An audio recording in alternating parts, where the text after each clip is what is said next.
Bismillah, alhamdulillah, wassalatu wassalamu ala rasulillah wa ala alihi wa ashabihi wa man wala amma ba'du. Puji syukur kepada Allah, salawat dan salam semoga tercurah terlimpah kepada Rasulullah sallallahu alaihi wasallam. Hadirin kaum muslimin yang dimuliakan Allah, dilanjutkan ke surat Al-Baqarah, surat Al-Baqarah ayat ke-118.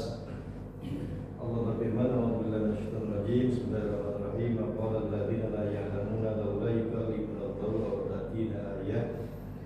Qala alladziina min qablihim mithla qawlihim tashabahat qulubuhum qad bayyana al-ayati liqaumin yuqinun." Wa qala alladziina, dan orang-orang berkata, la ya'lamuna, orang yang tidak tahu. Orang yang tidak tahu, tidak mengerti, tidak punya pengetahuan. Laula yukallimuna Allahu, laula, mengapa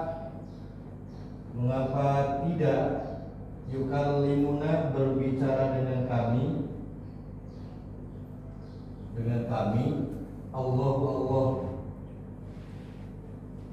au ta'tina, atau datang langsung kepada kami, datang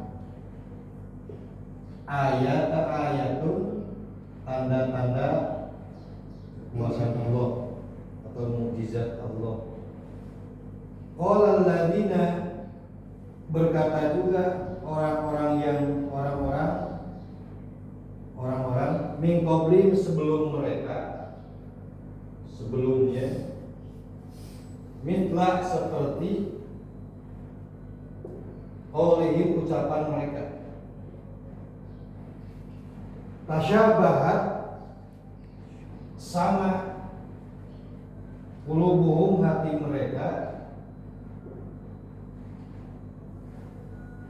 qad bayyana, sungguh telah kami jelaskan, al-ayat, tanda-tanda kekuasaan Allah atau tanda-tanda mukjizat Allah, liqaumin, bagi kaum yuqinun, yang yakin. Ini kaitan dengan ayat yang sebelumnya, bahwa bila qada amran fa innama yaqulu lahu kun fayakun, ada kekuasaan mutlak Allah yang tidak bisa diganggu-gugat oleh siapapun. Kalau Allah berkata kun fayakun, jadi jadikan. Nah,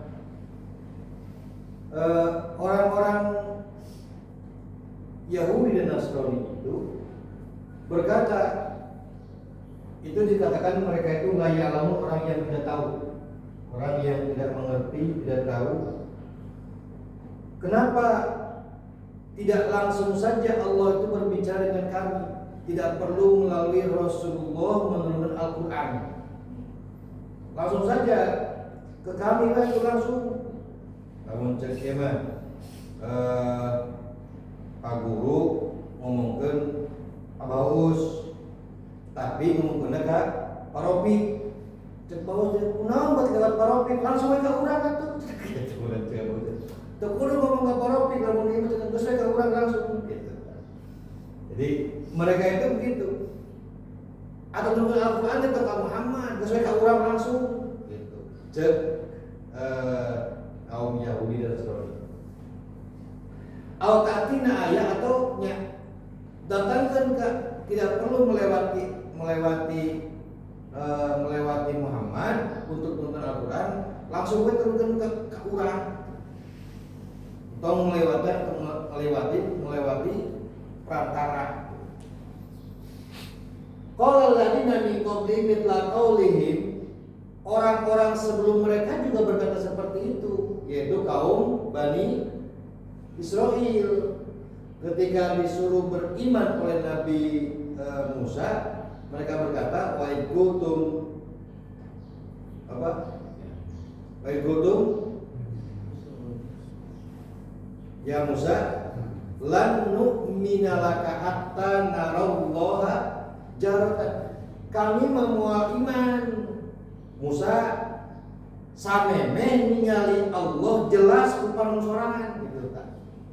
Eta itu sama ucapannya kaum Yahudi di zaman Rasulullah, sama ucapannya dengan kaum Bani Israil yang mengatakan lan nu'mina laka hatta narallaha jahratan, kami arek iman ka Allah tapi kuning heula Allah bungkeulkan. Tetapi tasyabahat qulubuhum, hati mereka sama. Tsumma qasat qulubuhum, kan sama kerasnya. Jadi mereka ingin bukti empiris bahwa Allah itu akan beriman ketika melihat Allah langsung, atau mereka ingin berbicara dengan Allah atau langsung datang mukjizat itu kepada mereka, sebetulnya bukan alat untuk membuat mereka beriman, tetapi sebetulnya untuk menghina dan mengolok-olokkan Rasul-Rasul Allah, termasuk Nabi Musa diperolokkan, dihina, termasuk juga Nabi Muhammad SAW. Jadi bukan benar-benar iman, minta bukti teh. Kalau betul-betul iman, qad bayyana ayat, kata Allah, sudah kami jelaskan tanda-tanda kuasa Allah itu, baik itu berbentuk Al-Quran maupun berbentuk ayat-ayat kauniyah, tanda-tanda kuasa Allah melalui penciptaan Allah di muka bumi. Sebenarnya sudah Allah jelaskan. Di qaumi yuqinun, bagi orang yang yakin itu tidak perlu bukti empiris, sebab yakin itu tidak keyakinan, tidak harus dibuktikan dengan real, tapi keyakinan muncul dalam hati itu berbeda dengan keyakinan, berbeda dengan keinginan mereka menuntut bukti yang sensasional bagi mereka. Padahal keyakinannya tidak butuh bukti itu. Nah, itu adalah penjelasan dari surat Al-Baqarah ayat yang ke-100. Saja ya yang sampaikan. Mohon maaf terlebihnya. Assalamualaikum warahmatullahi wabarakatuh. Waalaikumsalam.